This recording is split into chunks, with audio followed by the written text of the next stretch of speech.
Nous avons vu dans le chapitre 1 que lors de la puberté, les appareils reproducteurs se mettent en fonctionnement. Les gonades, ovaires et testicules, se mettent à produire des gamètes, ovules et spermatozoïdes, ainsi que des hormones sexuelles. Ce fonctionnement n'est pas le même chez l'homme et chez la femme. Tandis que pour l'homme c'est un fonctionnement continu, pour la femme c'est un fonctionnement cyclique. Chez l'homme, les spermatozoïdes sont produits en permanence dans les testicules, sous l'influence d'une hormone, elle-même produite par le testicule, qui est la testostérone. Si vous souhaitez en savoir plus à ce sujet, vous pouvez cliquer sur le lien disponible dans la description de la vidéo. Les spermatozoïdes ainsi produits sont alors acheminés, stockés dans l'épididyme, expulsés hors du testicule dans les canaux déférents. Ils se mêlent alors aux sécrétions de la vésicule séminale et de la prostate pour former le sperme. Ce dernier est enfin conduit par l'urètre à l'extrémité du pénis. Chez la femme, contrairement aux hommes, tous les ovules sont déjà produits et stockés dans les ovaires dès la naissance. Le stock d'ovules ne varie plus par la suite. À la puberté, un ovule est émis une fois par mois vers l'utérus via les trompes. On parle de cycle menstruel qui débute au premier jour des règles.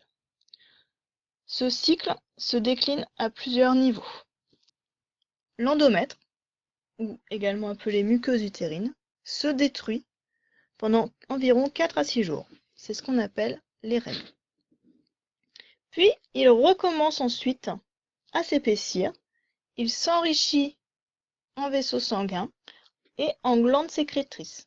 À la fin du mois, à la fin donc du cycle, il prend une allure de dentelé et les glandes sécrétrices produisent donc des sécrétions.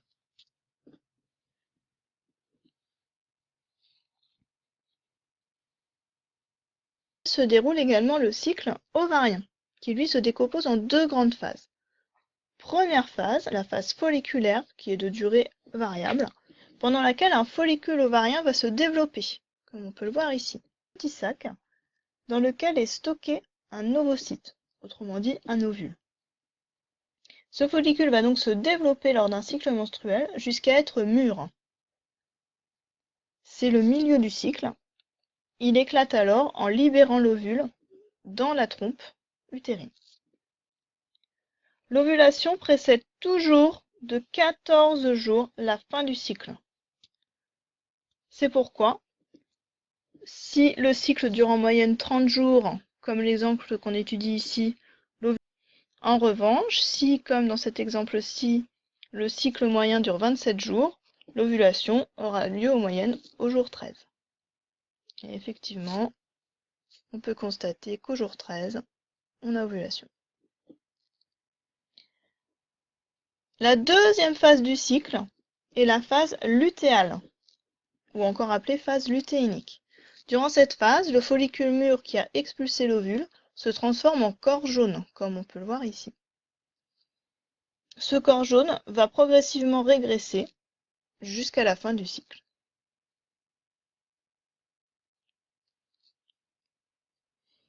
Enfin, il y a également un cycle hormonal lié à ces 2 cycles, que nous verrons plus en détail pendant la séance.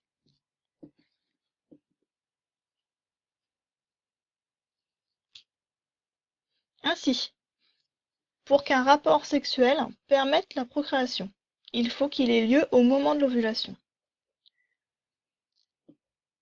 Sachant que l'ovule survit environ 24 heures et que les spermatozoïdes survivent, eux, environ 5 jours, si on prend l'exemple d'une femme dont le cycle dure, ici, 30 jours, alors l'ovulation a lieu au 16e jour, et tout rapport sexuel ayant lieu entre le 11e et le 17e jour sera susceptible de donner naissance à un embryon.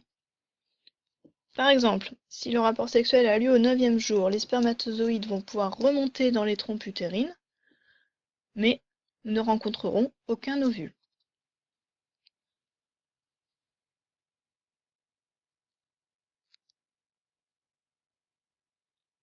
En revanche, si le rapport sexuel a lieu par exemple au 12e jour, l'ovulation n'a pas encore eu lieu, cependant les spermatozoïdes survivant pendant 5 jours, le temps passe, et lorsque les spermatozoïdes arrivent dans la trompe utérine, on est déjà au 16e jour, il y a ovulation. Et donc fécondation, formation d'un embryon. Cet embryon va ensuite commencer à se développer, on observe ici les divisions cellulaires, et va venir s'installer dans la muqueuse utérine, dans l'endomètre qui s'est épaissi tout au long du cycle. Au 17e jour, soit le lendemain de l'ovulation, l'ovule pouvant survivre 24 heures, les spermatozoïdes sont susceptibles de le rencontrer, et une fois encore, il y aura fécondation.